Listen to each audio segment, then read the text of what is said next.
तो hello friends, आज हम बात करने हैं हमारे प्रोबेबिलिटी की सेकंड एक्सरसाइज के बारे में। तो चलो स्टार्ट करते हैं। ठीक है, सबसे पहले तो इसके लिए हमें दो चीज़ें समझनी होंगी। सबसे पहली चीज़ है कि what are mutually exclusive events. वो इवेंट्स जिनका कोई लेन देन नहीं होता आपस। ठीक है, जैसे मानो एक ये इवेंट है और एक ये इवेंट है, इनमें कुछ भी कॉमन नहीं है, तो ये एक म्यूचुअली एक्सक्लूसिव इवेंट हुई, ए और बी। ठीक है, अब मेरी बात सुनो, अगर इसमें कुछ भी कॉमन नहीं है तो इसका ए इंटरसेक्शन बी क्या होगा? ज़ीरो। बिल्कुल ठीक। तो इसकी प्रोबेबिलिटी भी क्या होगी? ज़ीरो ही होगी। बिल्कुल ठीक। अब हमने फॉर्मूला पढ़ा है कौन सा कि P of A union B is equals to P of A plus P of B minus P of A intersection B. अब हमें पता है ये पूरा पार्ट ज़ीरो ही है, तो इसको हटा दो। तो यानी कि हमारे पास ये फॉर्मूला आया कि P of A plus P of B is equals to P of A union B। किसके लिए? म्यूचुअली एक्सक्लूसिव इवेंट्स के लिए। तो ये फॉर्मूला हमने लिखा यहाँ पे, P of A is equals to P of plus P by B which is equals to P of A union B। बिल्कुल ठीक। अब हम बात करते हैं इंडिपेंडेंट इवेंट्स के बारे में। इंडिपेंडेंट इवेंट्स वो इवेंट्स होती हैं जिनमें कुछ तो कॉमन होता है, जैसे कि ये दोनों। ठीक है, अब मैं इसमें अगर बोलूं कि लेट सपोज दैट कि ए इवेंट वो इवेंट है कि कल बारिश होगी कि नहीं होगी, और बी इवेंट वो इवेंट है कि कल आप टॉस उछालोगे कि नहीं उछालोगे, तो इन दोनों का आपस में कोई रिलेशन नहीं है, बट कुछ कॉमन पार्ट, कुछ ऐसी पॉसिबिलिटीज हो सकती हैं कि कुछ कॉमन हो जाए इनमें, तो इसीलिए हम उसको बोलेंगे इंडिपेंडेंट इवेंट्स। यानी कि कोई इवेंट होने पे वो दूसरे पे डिपेंड नहीं कर रही है, which is known as independent events. तो इसमें ए इंटरसेक्शन बी होता है, ए इंटू बी, तो हम बोल सकते हैं probability of A intersection B is equals to P A into P B. तो ये फॉर्मूला लिखा हमने यहाँ पे इंडिपेंडेंट इवेंट का होता है कि P A into P B which is equals to P of A intersection B. बिल्कुल क्लियर है। तो चलो इसी के साथ स्टार्ट करें हमारा पहला question of this exercise. First question हमें बोल रहा है कि उसने हमें P ऑफ ए बी दे रखा है विच इज 3/5।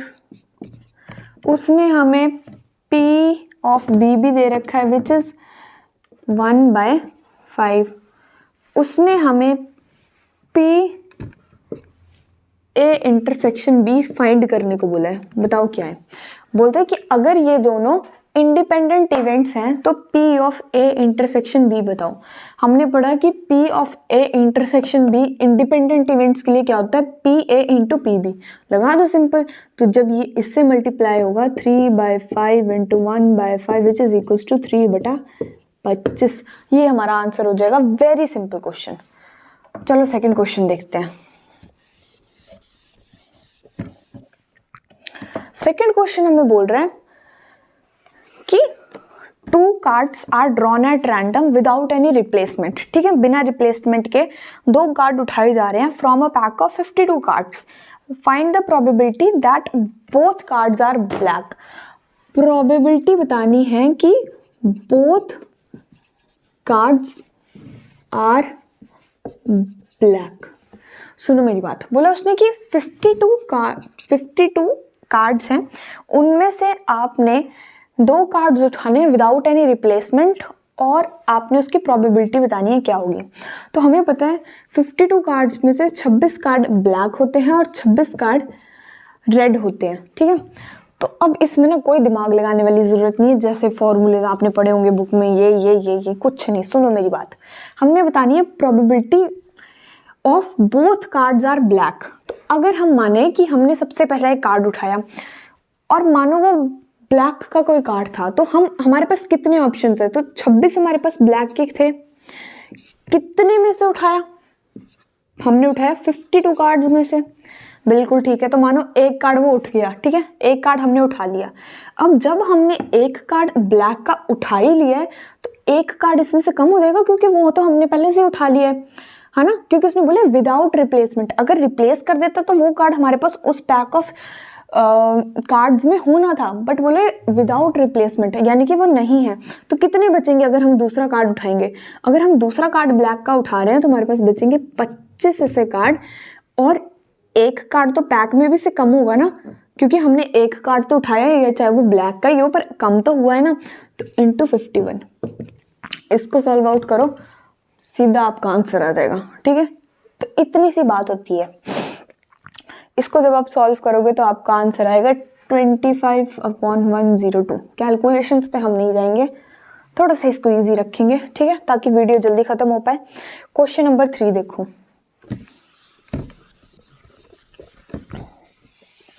तो जैसे वो फॉर्मूलेज होते हैं ना टफ से, कि हम एक बड़ा कंफ्यूज कर देते हैं कि क्या होगा क्या होगा क्या होगा। इसमें ऐसा कुछ नहीं है, सिंपल अपना दिमाग लगाओ। अब सुनो मेरी बात। क्वेश्चन नंबर 3 में बोला है कि a box of oranges is inspected by examining 3 randomly selected orange, ठीक है, विदाउट रिप्लेसमेंट, रिप्लेसमेंट नहीं हो रही है। If all 3 oranges are good the box is approved for a sale, otherwise it is rejected, ठीक है। Find the probability that box containing 15 oranges out of 15 are good. Box में total कितने? 15 oranges. Box 3 oranges are good, containing 15 oranges में से 12 good है और कितने bad है? 3 बैड है, ठीक है। वो बोल रहा है कि find the probability that the box containing bads will be approved for the sale. Probability बताओ कि अप्रूव हो जाए सेल के लिए, अप्रूव फॉर द सेल, ठीक है। यानी कि हमने अप्रूव कराना है, तो अप्रूव कराने के लिए उसने बोला कि 3 ऑरेंजेस अगर हम उठाए ना और वो बढ़िया निकले तो वो पास हो जाएगा। तो ठीक है, हमने 3 ऑरेंजेस उठवाने, कितने में से? 15 ऑरेंजेस में से। तो सबसे पहले हमने नीचे लिखा 15 ऑरेंजेस में से हमने एक गुड का उठाया, ठीक है, एक गुड का उठाया तो हमारे पास क्या हुआ? 12/15, ठीक है। इसको मल्टीप्लाई करेंगे। अब हमने, उसने बोला विदाउट रिप्लेसमेंट, रिप्लेसमेंट नहीं हो रही है, तो एक ऑरेंज हमारा उठ गया है गुड में से, तो कितना बचेगा? 11। और एक ऑरेंज पूरे बॉक्स में से कम हुआ है, तो इसमें से भी माइनस करेंगे तो 14। उसने बोला 3 ऑरेंजेस उठाने हैं, तो अगला भी हम उठाएंगे विदाउट रिप्लेसमेंट, तो इसमें से एक और कम हो जाएगा 10, और इसमें से भी ऑब्वियसली कम होगा 13। इसको आप आपस में मल्टीप्लाई करो, अब जो आंसर आएगा वही हमारा आंसर होगा, विच इज 44/91, ठीक है। ये हमारा आंसर होगा। कैसे होगा देख लो, 3 से कटा, 2 से कटा, ये हो जाएगा 6 सा, ये हो जाएगा 7 सा, बस आगे थोड़ा सॉल्व आउट कर देना, आंसर आ जाएगा, ठीक है। ठीक है, अगला क्वेश्चन देखते हैं। अगले क्वेश्चन नंबर 4 में क्या बोले हैं?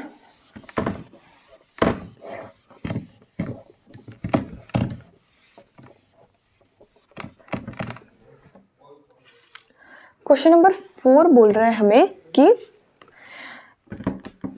अ fair coin and an unbiased die is tossed, ठीक है। तो सैंपल स्पेस क्या होगा हमारा?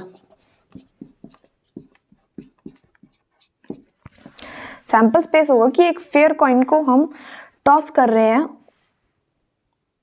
ठीक है, और उसके बाद क्या हो रहा है? एक डाई को थ्रो किया जा रहा है, ठीक है। तो हमारा सैंपल स्पेस होगा कि अगर हेड आया, हेड 1, ठीक है, क्योंकि पहले एक कॉइन को टॉस कर रहे हैं, उसके बाद हम एक डाई को थ्रो कर रहे हैं, तो टेल भी आ सकता है, टेल 1, इसी के साथ क्या हो जाएगा?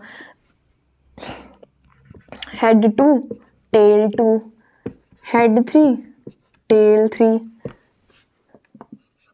हेड 4, टेल 4, हेड 5 और टेल 5, हेड 6 और टेल 6। ये हमारा सैंपल स्पेस हुआ, बिल्कुल हुआ, क्योंकि बोला कि कॉइन फेंका गया उसके बाद एक डाई को थ्रो किया है। अब बोल रहे let A B the event head appears on the coin. ठीक है, इवेंट ए को क्या बोल रहे हैं कि हेड अपेयर कर रहा है कॉइन पे। लिख दो हेड वाली जितनी भी है, तो क्या होगी head 1, head 2, head 3, head 4, head 5, head 6, यही हुए, इतने हुए, बिल्कुल हुए। बी बोल रहे हैं, बी इवेंट बोल रहे हैं कि डाई में हमारे पास 3 आया है, 3 इज ऑन द डाई। तो डाई में जो 3 आया है वो कौन सा हुआ, H3, T3, बिल्कुल हुए। अब उसने पूछा है कि check whether A and B are independent events और नॉट। इंडिपेंडेंट इवेंट्स के क्राइटेरिया क्या था हमारे पास, अगर P of A into P of B इनके इंटरसेक्शन के बराबर आ जाती है तो हमारे पास सही हो रहा है। तो A इंटरसेक्शन B भी निकाल लें, A इंटरसेक्शन B क्या कॉमन आया हमारे पास, H3 कॉमन आया, H3 हमने लिख दिया। अब इनकी प्रोबेबिलिटी फाइंड करनी है। प्रोबेबिलिटी फाइंड करने के लिए सिंपल सा कि टोटल कितने हैं, 1 2 3 4 5 6 7 8 9 10 11 12 टोटल हैं हमारे पास। ठीक है, टोटल 12 है।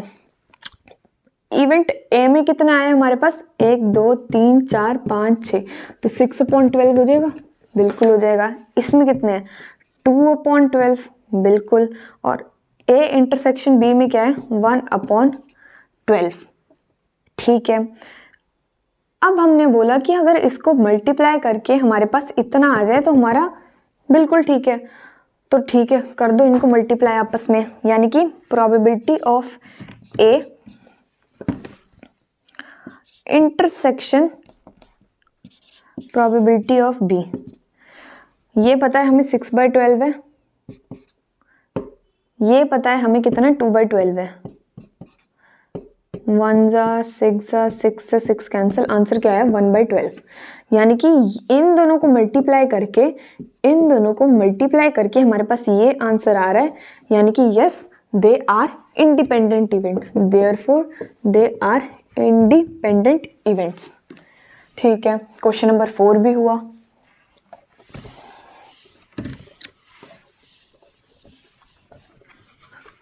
अगला क्वेश्चन भी एज इट इज है।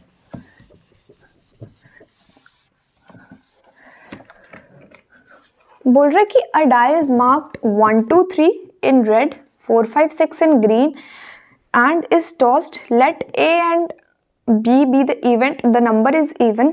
B be the event, the number is red. Are A and B independent event? Same वैसे हो जाएगा जैसे अभी हमने पिछला क्वेश्चन किया, तो आप खुद से कर लेना। ठीक है, कोई कुछ है नहीं इसमें।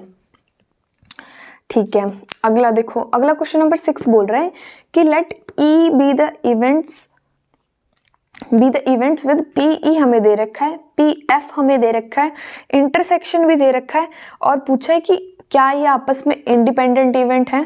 तो सेम जैसा हमें फर्स्ट क्वेश्चन में दे रखा था, सेम हमें इस क्वेश्चन में दे रखा है। हमने कैसे किया था, ये फॉर्मूला लगा के, सेम फॉर्मूला लगा के हमारे पास आंसर भी आ जाएगा। ठीक है, अब बात करते हैं क्वेश्चन नंबर 7 के बारे में। क्वेश्चन नंबर 7 बोल रहा है कि गिवन दैट PA कितना है,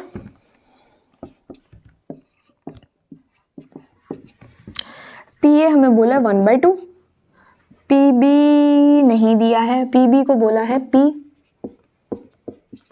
और P of A union B हमें दे रखा है 3/5। पहला केस हमें वो बोल रहे हैं कि ये म्यूचुअली एक्सक्लूसिव है। म्यूचुअली एक्सक्लूसिव के लिए हमने क्या कंडीशन पढ़ी थी कि P of A plus P of B is equals to P A union B। तो कर दो बस वही, कुछ नहीं करना। यानी कि P ऑफ A हमारे पास क्या गिवन है 1/2, P ऑफ B हमें पता नहीं है, जिसको हम क्वेश्चन में बोला गया है कि P है, इज इक्वल्स टू क्या है हमारे पास A union B which is equals to 3/5। इसको सॉल्व आउट करेंगे तो ये इधर जाके माइनस में होगा, यानी कि 3/5 माइनस 1/2। यहाँ पे P इनका एलसीएम लिया, 10 आया एलसीएम, है ना, तो 6 माइनस का 5 विच इज इक्वल्स टू 1/10, यही हमारे पास P है। पी बी की वैल्यू है मीन्स की which is equals to P B when they are mutually exclusive. अगला क्वेश्चन बोला है कि आर इंडिपेंडेंट इवेंट्स, ठीक है, चलो देखें उसका।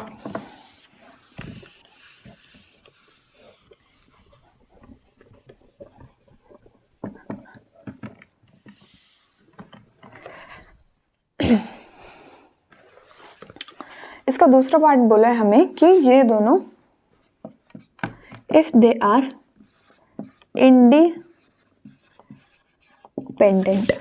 तो सुनो मेरी बात, आपको ए यूनियन बी दे रखा है, बिल्कुल दे रखा है ना, section B P of A intersection B which is equals to क्या हो जाएगा, P of A into P of B, यानी कि 1/2p, ठीक है, बिल्कुल ठीक है। अब हमने फॉर्मूले पढ़े हैं, क्या पढ़ा है कि P of A union B is equals to P of A plus P of B minus का P of A intersection B, ठीक है। तो इनकी वैल्यू पुट कर दो। A इंटरसेक्शन B की वैल्यू हमने निकाली, क्या निकाली, 1/2p। PA क्या दिए हमें, 1/2 प्लस हमें दिया यहाँ पे PB क्या दिए, P, और A यूनियन B तो हमें गिवन ही है विच इज 3/5। बस सिंपली इसको सॉल्व आउट करो, कैसे, 1/2 को इधर भेजो, तो ये हुआ 3/5 minus 1/2 which is equals to 1/10, जो हमने ऊपर भी किया था, ठीक है। और यहाँ बचा P माइनस 1/2p, तो एलसीएम लिया 2 विच इज इक्वल्स टू 1/2p, 1/10। जब ये 2 उधर गया तो ये हो गया 1/5, p इज इक्वल्स टू 1/5, यही हमारा आंसर था। क्या किया हमने इसमें, a इंटरसेक्शन b निकाला, क्या हुआ 1/2p, है ना, क्योंकि PA इंटू PB होता है, कर लिया। अब A इंटरसेक्शन B को इस फॉर्मूले में पुट किया तो हमारे पास सीधा सीधा आंसर आ गया। चलते हैं क्वेश्चन नंबर 8 की तरफ।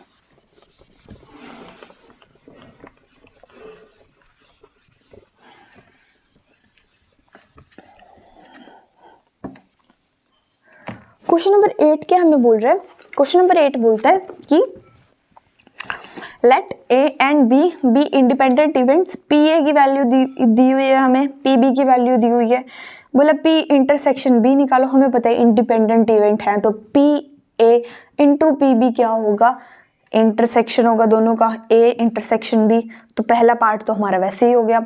दूसरा पार्ट बोला कि यूनियन निकालो दोनों का, तो यूनियन कैसे निकालेंगे, जब हमने दोनों का इंटरसेक्शन निकाला उसके बाद हमारा जो फॉर्मूला है P of A union B is equals to P of A plus PB minus P of A intersection B, जो हमने पहली क्लासेस में पढ़ा हुआ है, उसमें जब हम सारी वैल्यूज रखेंगे तो आराम से आ जाएगा। तीसरा पार्ट भी ऑब्वियसली कंडीशनल प्रोबेबिलिटी का, जो पिछली एक्सरसाइज में हम अच्छे से करके आए हैं, तो वो अभी एकदम से तो बढ़िया से हो जाना चाहिए। चौथा पार्ट भी सेम है तो वो भी हो जाएगा, ठीक है। तो चलते हैं अब हम अपने 9th क्वेश्चन पे। 9th क्वेश्चन बोल रहा है कि अगर 2 events such that P of A हमारे पास गिवन है, P ऑफ B गिवन है, A इंटरसेक्शन B गिवन है, तो P नॉट A, और चलो देखते हैं P A की वैल्यू हमें गिवन है, कौन सा क्वेश्चन कर रहे हैं हम, कर रहे हैं 9th, question number 9। P of A की वैल्यू हमें गिवन है which is 1/4, P of B की वैल्यू भी इन्होंने हमें बता दी विच इज 1/2, और बोल रहे हैं कि P of A intersection B भी हमें पता लग गया विच इज 1/8, और बोला है कि not A and nor B निकालो।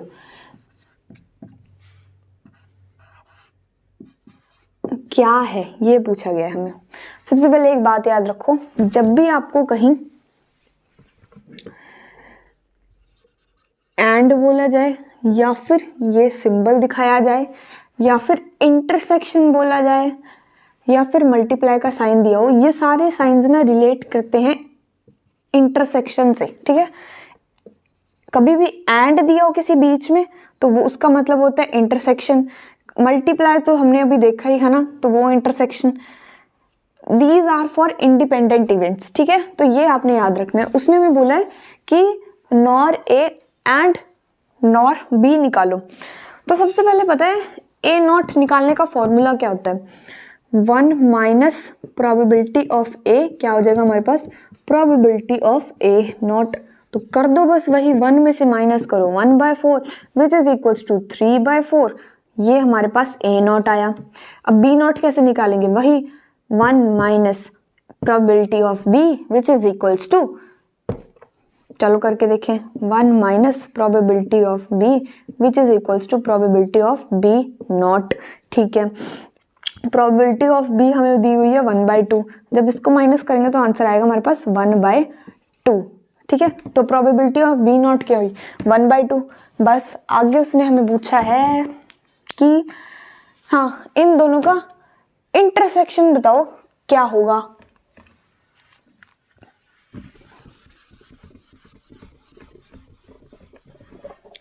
तो पी नॉट ए क्या है हमारे पास, 3/4, बी क्या है हमारे पास 1/2, और पूछा क्या है हमें, not A and not be, ठीक है। तो निकाल लेते हैं इसको भी।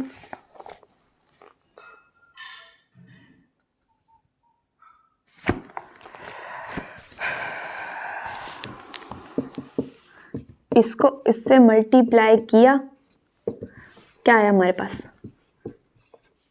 आंसर। पता कैसे, ये हमने चीज क्यों लगाई, क्योंकि हमने देखा ना कि अगर हम पी ए और पी बी को मल्टीप्लाई कर रहे हैं तो हमारे पास ये आ रहा है, यानी कि ये एक इंडिपेंडेंट इवेंट है। तो हम ये चीज भी लगा सकते हैं कि नॉट ए और नॉट बी, क्योंकि हाँ ये प्रॉपर्टी मैंने आपको नहीं बताई। अगर मैंने आपको कहा है कि ए बी इंडिपेंडेंट इवेंट है तो ए नॉट बी भी इंडिपेंडेंट होंगे, ए नॉट और बी नॉट भी इंडिपेंडेंट होंगे, और ए और बी नॉट भी इंडिपेंडेंट इवेंट होंगे, मतलब सारे आपस में इंडिपेंडेंट इवेंट होंगे। तो जिसकी वजह से ये भी एक इंडिपेंडेंट इवेंट है। तो अगर हमें इनका इंटरसेक्शन निकालना है तो सीधा हम इनको मल्टीप्लाई कर देंगे। This was the simple basic, क्या बोल सकते हैं हम, structure applied to this question, ठीक है। अगले क्वेश्चन की बात करते हैं। तो हम थे क्वेश्चन नंबर 10 पे, जहां पे हमें P ऑफ A गिवन है 1/2, P ऑफ B हमें गिवन है 7/12, और हमसे पूछा गया है नॉट A और नॉर B बताओ क्या होगा। सबसे पहले तो हमें एक चीज जाननी होगी कि जब भी कभी और दिया हो ना, तो और का मतलब होता है यूनियन, और एंड दिया हो ना कभी, तो एंड का मतलब होता है इंटरसेक्शन। इसको आप ऐसे याद रख सकते हो कि एंड थोड़ा ए ऐसे होता है ना, तो ए इससे इंटरसेक्शन को किया और जो बचा हुआ है वो मतलब ऊपर वाला और को कर गया, यूनियन को कर गया, ठीक है। तो यहाँ पे हम ये लिख सकते हैं, बिल्कुल लिख सकते हैं। अब आपने पढ़ा होगा D Morgan's law. D Morgan's law क्या होता है, याद कराती हूँ मैं।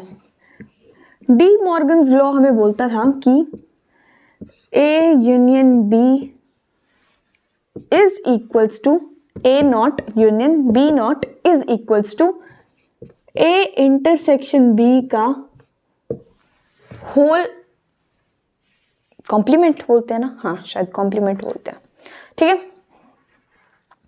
तो इसकी जगह हम ये लिख सकते हैं, यानी कि हम यहां लिख सकते हैं कि ए नॉट बी का whole complement is equal to कितना है, 1/4 दिया हुआ है हमारे पास। अब ये क्या होता है,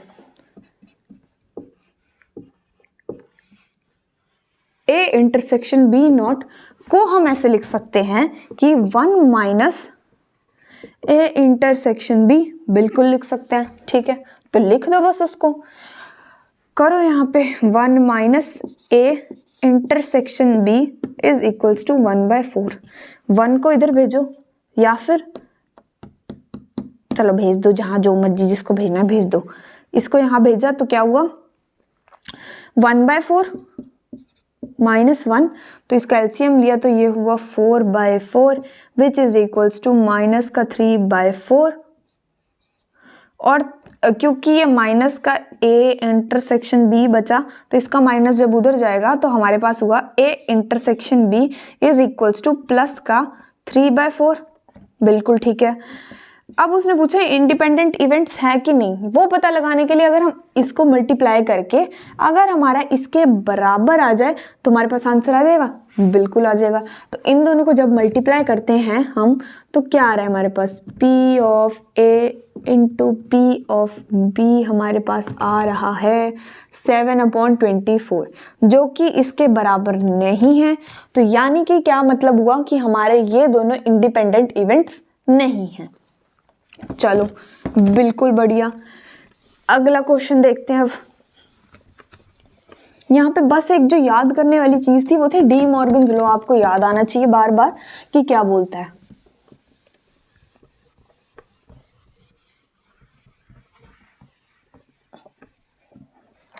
ठीक है, क्वेश्चन नंबर 11 देखते हैं। क्वेश्चन नंबर 11 बोल रहे हैं कि given two independent events A and B, P of A की वैल्यू गिवन है, P ऑफ बी की वैल्यू गिवन है। अच्छा ठीक है, तो मैंने आपको बताया अभी कि एंड क्या होता है हमारे पास, एंड होता है इंटरसेक्शन और होता है यूनियन। बस इसी चीज का यूज कर रहे हैं और ये बहुत इजीली आपसे क्वेश्चन हो जाएगा। नाइदर ए नॉर बी का मतलब क्या होता है, ए नॉट बी नॉट, यानी कि अगर हम 1 में से माइनस कर दें प्रोबेबिलिटी ऑफ ए तो वो हमारे पास हो जाएगी प्रोबेबिलिटी ऑफ ए नॉट।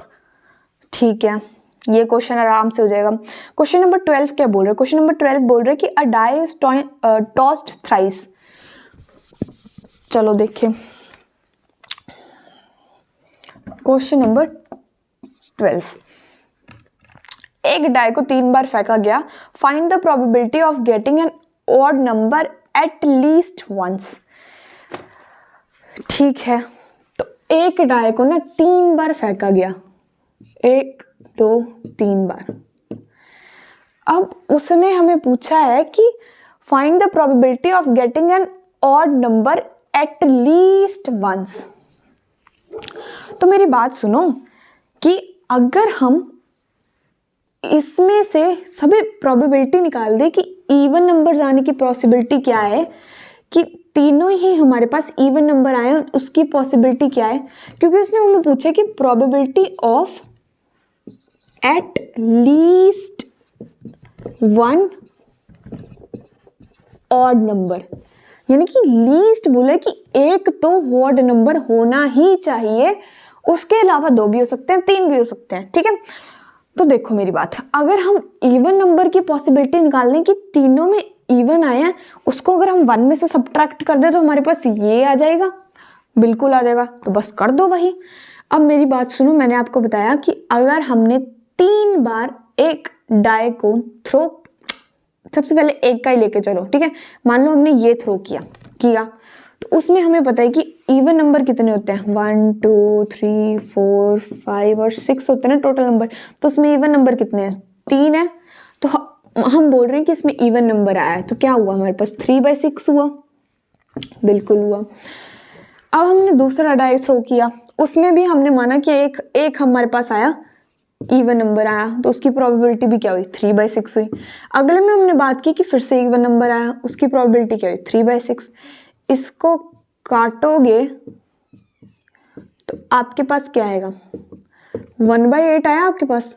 ये प्रोबेबिलिटी हुई कि तीनों के तीनों ही इवन आए हैं, पर हमें पूछा गया कि एट लीस्ट 1 ऑड नंबर, तो लीस्ट के लिए हम इसको 1 में से माइनस कर देंगे तो हमारे पास आंसर आ जाएगा। जब हम इसको 1 में से माइनस करेंगे तो आंसर आएगा 7/8, विच इज आवर आंसर। कि हमने जब 3 डाई थ्रो किए तो उनमें से एट लीस्ट 1 बार या फिर उससे ज़्यादा बार की प्रोबेबिलिटी आने के चांसेस है 7/8, बिल्कुल ठीक है। क्वेश्चन नंबर 13 देखते हैं अब।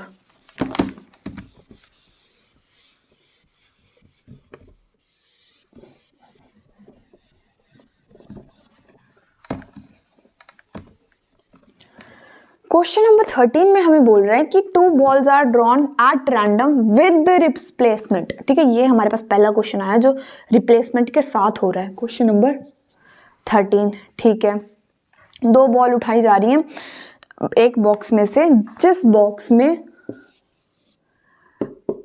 10 ब्लैक हैं, 10 ब्लैक बॉल्स हैं और 8 रेड बॉल्स हैं हमारे पास, ठीक है। और हमें इसमें पता लग गया यानी कि टोटल हमारे पास 18 बॉल्स हैं इस बॉक्स के अंदर, ठीक है। तो सबसे पहला बोला हुआ है हमें कि find the probability that both balls are red, दोनों की दोनों बॉल्स हमारे पास रेड निकली हैं। तो मैंने क्या बोला आपको, सबसे पहले हमने रेड बॉल्स निकालनी है ना, दोनों के दोनों रेड बॉल्स निकलनी चाहिए। तो 8 में से कोई भी एक बॉल आ सकती है, ठीक है, बिल्कुल ठीक है। आगे हमने बोला कि इसमें रिप्लेसमेंट हुई क्या, यानी कि अब हमें इनमें कोई कम करने की जरूरत नहीं है, जितने हैं उतने रहने देंगे तो बिल्कुल बढ़िया, क्योंकि रिप्लेसमेंट हुई है। अगर हमने वो बॉल उठाई है तो वापस वो अंदर डाल के फिर से हम एक नई बॉल उठा रहे हैं, ठीक है। तो यानी कि अगर हमने बोथ रेड उठानी है तो हम फिर से ये लिख सकते हैं, बिल्कुल लिख सकते हैं। इसको कट करो, आपके पास आंसर आ जाएगा, यानी कि 4/9 विच इज इक्वल्स टू 16/81, ये आपका आंसर है, ठीक है, बिल्कुल ठीक है। सेकेंड पार्ट में बोला है कि first ball is black, second is red. Second part हमें बोल रहा है कि फर्स्ट ब्लैक है कॉमा सेकेंड रेड बॉल है, सेकेंड बॉल हमारे पास जो वो रेड है, ठीक है। तो सबसे पहले एक ब्लैक बॉल उठाते हैं, हमने एक ब्लैक बॉल उठाई तो ब्लैक हमारे पास कितनी है, 10 में से कोई भी बॉल आ सकती है। टोटल बॉल्स कितनी है, 18, बिल्कुल ठीक है। दूसरा हमने बोला कि हमने सेकंड बॉल ना हमने रेड उठवानी है, तो जब हम रेड उठवाएंगे तो रेड हमारे पास कितनी है, 8, कितने में से हैं, 18 में से। इसको सॉल्व आउट करो, आंसर आपके पास है 4/9, 5/9 विच इज इक्वल्स टू 20/81, यही आपके पास आंसर है।